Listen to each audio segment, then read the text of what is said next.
నిర్ణయించాల్సి వస్తుంది. అయితే కాపు, తెలగ, బలిజ, ఒంటరి అనే కాపు వర్గానికి సంబంధించిన ఉపకులాలు వీరెవ్వరికి కూడా సామాజిక వెనుకబాటుతనం అనేది లేదనేది ఆంధ్రప్రదేశ్లో ఉండే సమాజం మొత్తానికి తెలుసు.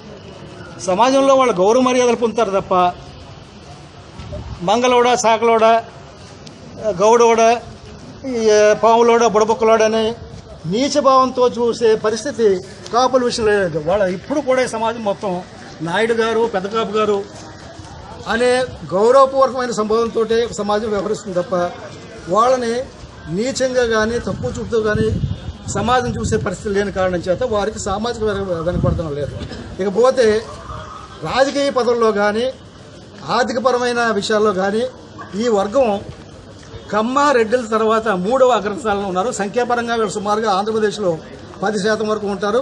కాకపోతే వాళ్ళు తీవ్రంగా ప్రచారం ఏమని చేస్తున్నారంటే మేము 27% ఉన్నాము, 70% ఉన్నాము, మేము వెనకబడిపోయాం. ఈ విధంగా అసత్యాలను ప్రచారం చేసి ప్రభుత్వం మీద ఒత్తిడి తీసుకొచ్చి బీసీల్లో చేర్చడం ద్వారా రాజకీయంగా ఆధిపత్యంలో రావాలనే ఉద్దేశంతో చేస్తున్నారు తప్ప వాళ్ళకి విద్యారంగంగా కానీ ఉద్యోగ రంగంలో కానీ వాళ్ళు వెనకబడలేరు.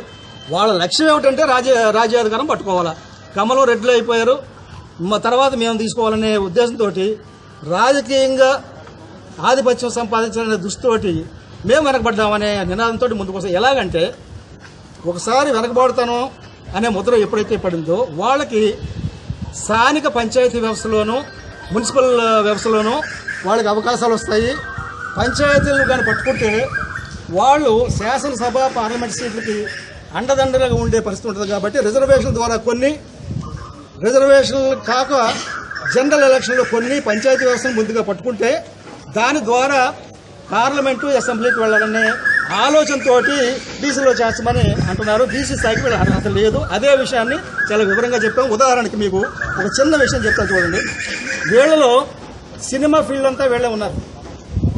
సుమారుగా 50 డైరెక్టర్లు, 56 ప్రొడ్యూసర్లు, ఎంతోమంది రైటర్సు, అన్ని రకాల తండ్రి, కొడుకు, బావమరుదులు, ఇట్లా చాలా కుటుంబాలు సినిమాలో డామినేట్ చేస్తాయి. సినిమా ఒకటే కాదు, మీరు ఏ ఫీల్డ్ తీసుకున్నా, అంటే ఆర్థికపరమైన యాక్టివిటీ ఉన్న ఏ ఫీల్డ్ తీసుకున్నప్పుడు కూడా కాపులు కమ్మారెడ్డి తర్వాత ఉండవచ్చేమో కానీ బీసీలకి ఎవరికి కూడా అందుబాటులో ఉండే పరిస్థితి వీళ్ళకి లేదు.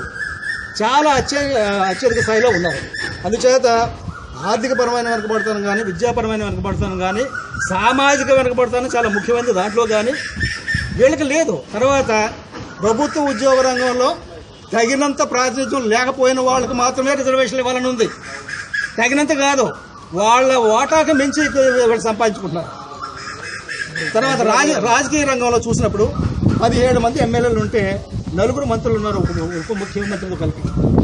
తర్వాత మీరు గమనిస్తే సమాజం, మీడియా మనందరి దృష్టిలో ఉన్నది కోస్తా ప్రాంతంలో, అంటే ఆంధ్రప్రదేశ్లో అవకాశాల పంపిణీ విషయంలో, రాజ్యాధికారం పంపిణీ విషయంలో ఇతరత్ర ఎక్కడ చూసినా కానీ కమ్మారెడ్డి వర్గం వారు తప్ప ఇతర వర్గాలకి ప్రాధాన్యత ఏమన్నా ఉన్నదని ప్రశ్నించుకుంటే ఏమని సమాధానం వస్తుంది? లేదు, వాళ్ళే ఎంజాయ్ చేస్తున్నారు. అటువంటి పరిస్థితుల్లో వీళ్ళ వెనకబడతాం అంటే వాళ్ళ యొక్క స్థాయి. మంజునాథ్ గారు ఏం చెప్పారు? మంజునాథ్ గారు న్యాయం చేస్తామని చెప్పారు. మా వాదనతో ఇంచుమించుగా అంగీకరించారు. పూర్తి స్థాయిగా సర్వే జరిపి సర్వే ద్వారా వచ్చే సమాచారంతో న్యాయం, అందరికీ న్యాయం జరిగే విధంగా, మీకు అన్యాయం జరగకుండా ఏ సమాచారం ద్వారా ఏ కంక్లూజన్ అయితే వస్తుందో అది చెప్తామో. మేము అన్యాయం చేయలేమో, ఎవరు చెప్పిన మాట మేము వినము అనేది వాళ్ళు చెప్పి మా అభ్యర్థనని పాజిటివ్గా రియాక్ట్ చేస్తున్నారు. అందుచేత మేము మంజునాథ్ కమిషన్ వారికి ధన్యవాదాలు చెప్తున్నాం. Okay, thank you sir.